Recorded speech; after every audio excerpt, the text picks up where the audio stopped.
found yourself literally like waiting for something to happen so you can start a thing? Like, for example, when I started this YouTube channel, I started it, but I didn't start it. It was like I was waiting for something. I was waiting, I guess, for some spontaneous motivation. It was interesting. Like, I found myself waiting. Like, I was waiting for something. If you have ever experienced that, where you have this desire to start something, but you find yourself waiting, like, what am I waiting for? What am I waiting for?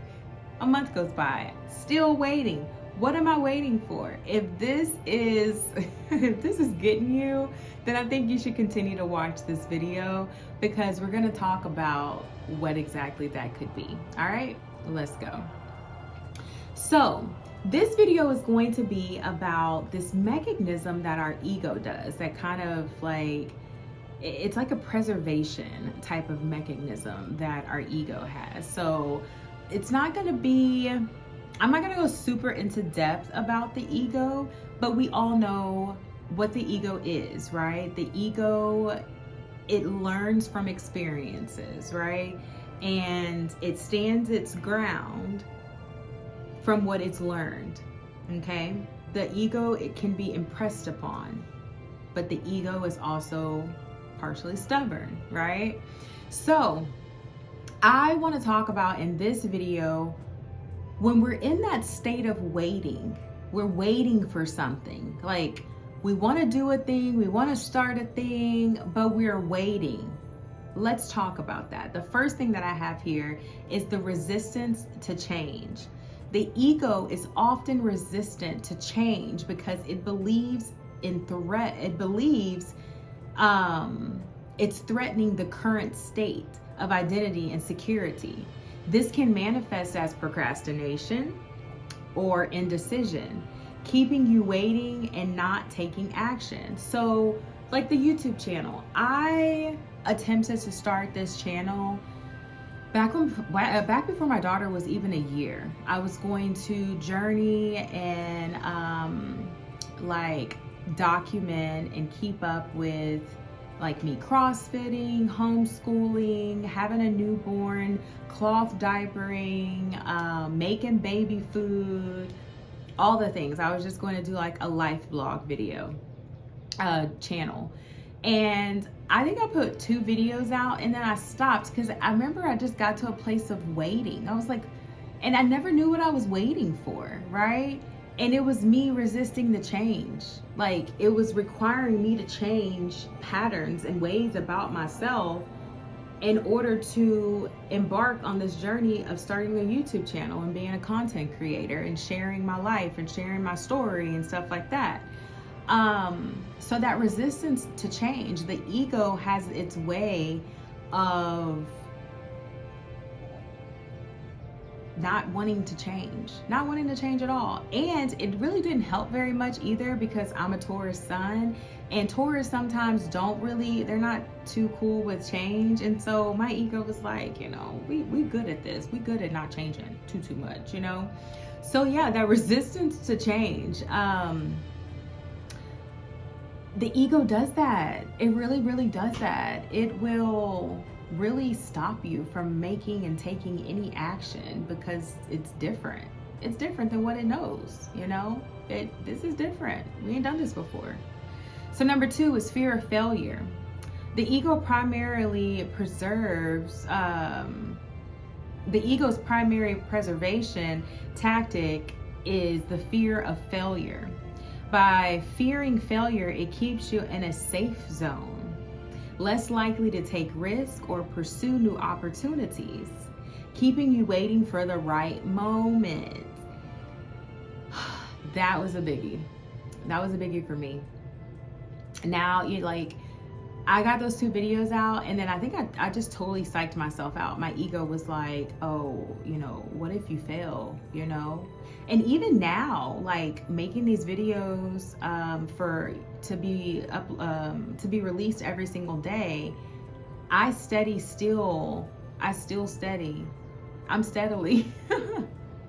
I'm steadily, working through that sometimes too, where I can. Are you okay, Tingo? Wanting things to be perfect, wanting to not have, not get tongue tied and the things that I say, which that happens, and not seeing it as a failure, not being afraid to, possibly put out a video that no one likes, no one watches, no one shares or comments on, like that fear of failure. I don't want to say that it's that prevalent or that fear is that strong anymore, because I think I'm up to like almost 100 videos at this time, close to 100, maybe like 80 or 90 now. So that's starting to, melt away. But that was a huge thing at the beginning, for sure. It was like, what if I'm not liked? What if people don't like me? That felt like failure, What if what I have to say is just not interesting? That felt like failure. And so I can relate with this particular point, because my ego is definitely very involved in that. Like, that don't seem safe. That doesn't seem safe. Like, we don't want to be a failure, because we've had some experiences already, Amber. This is my ego talking. We've had some experiences already, Amber, and we kind of know what works, right? Whether it's, the best thing, what we're familiar with what works, that's that resistance to change. That's that idea that I could possibly fail, or I would. And I think when it comes to like the fear of failure, I instantly, like just now, I just felt this like download. It's more of an emotion, right? That gets attached to an experience. So it's not necessarily failure. It's the emotion that comes with what we think is failure, right? Which is really our ego's judgment of it. So just a little something right there for you. Number 3 is comfort and familiarity. Yeah. The ego finds comfort in familiarity, even when it's not serving your highest good. The preference of knowing over the unknown. It will keep you waiting. It'll just keep you waiting. So the ego wants to stay very comfortable, and what's comfortable to the ego is to operate within patterns and cycles and attachments to what has already been experienced previously, right? Now, familiarity is comfortable. Unknown situations, experiences, and people, that's not comfortable. So when you find yourself constantly waiting, right? It could be your ego trying to keep you in a familiar state of being, regardless if it is for your highest and greatest good. Your higher self is what's going to give you the intuitive nudges, the intuitive downloads for moving in a more, moving into more of an enlightened state, right? Moving into more of like spiritual growth and evolution. The ego is going to be like, no, we have not been there before, and you're doing too much, and that's unfamiliar. So I need you to take a seat and stop doing what you're doing, because it's uncomfortable, right? That's the ego speaking. Number 4, self-sabotaging behaviors. I have here, the ego will engage in self-sabotaging behaviors in order to maintain the status quo, right? That familiarity, what it knows already to be its truth, right? Like self-negative talk and self-doubt. I have hands down dealt with this and continue to, because clearly our egos are not going anywhere, right? And we do not want them to go anywhere. We need our egos, right? That is a part of integrating all the aspects of ourselves. It's like doing the shadow work and integrating certain aspects, accepting certain aspects, or accepting all aspects of yourself so that you can be whole. You can be that whole soul woman, that whole soul man. You can be holistic, right? But the self-talk and the self-doubt, when it came to, like, for example, on this channel, you've noticed that, some of you may have noticed, I upload a video every single day. And I remember at the very beginning, and I'm still working through this now, I remember at the very beginning, I was like all about perfectionism, right? I wanted everything to be perfect. And in a sense, it was perfect because I feel like imperfections are perfect. But there was this part of me that literally wanted things to be perfect. I don't know how much extra time I spent on something that I really probably didn't need to because of self-doubt. Holding that self-doubt, that self-negative talk, the extra edits, right? Because I would get tongue-tied or something like that. Instead of like, it is what it is. I get tongue-tied sometimes, right? That happens when you are talking a lot. Instead of just accepting that and not trying to edit that out all the time.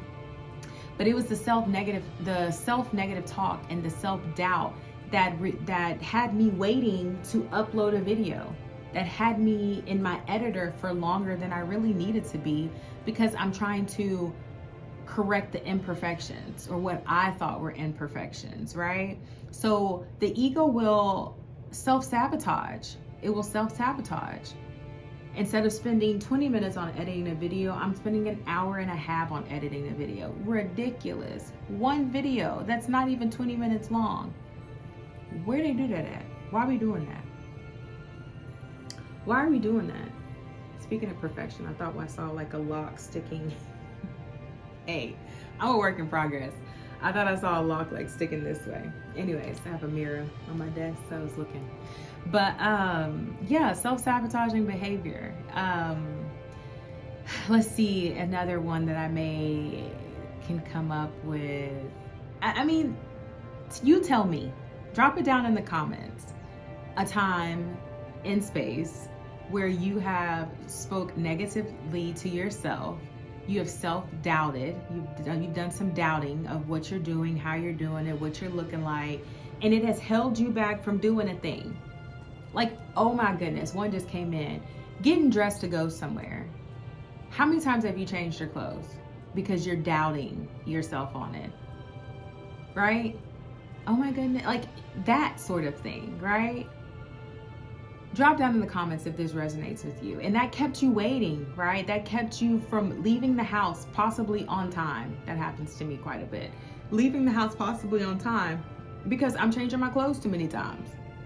Because I'm in my head about something, you know?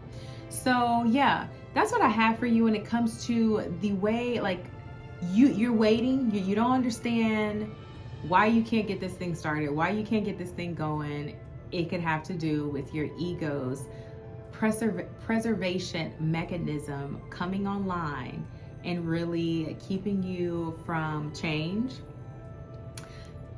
activating some idea of, you fearing to fail, trying to keep you in a comfortable and familiar pattern, way of being. And then lastly, the self-sabotage, the self-doubting and the negative talk. Let me know if this resonated with you. That's what I've got for you. Thank you so much for vibing out with me and my energy here at Empress Expressions. My name is Amber and I am the Empress tier. Do not forget that down in the description box, you can get your Living Soul profile report, and that will come straight to your email. Super simple, low cost self-investment. If you are one that's interested in understanding the energetics that are at play within yourself, maybe even understanding how the energies are at play within each day or just in the world and in your existence in general, and you want to understand maybe how you manifest, what your superpowers are, understanding your shadow self some more, this report will definitely help you tap into that. Once you receive the report, it is very detailed, beautifully laid out, but very detailed. Reach out to me and tap into me, and we can, get some time set aside, and we can get together, and I will help you just unravel it all so that you can understand what you've received.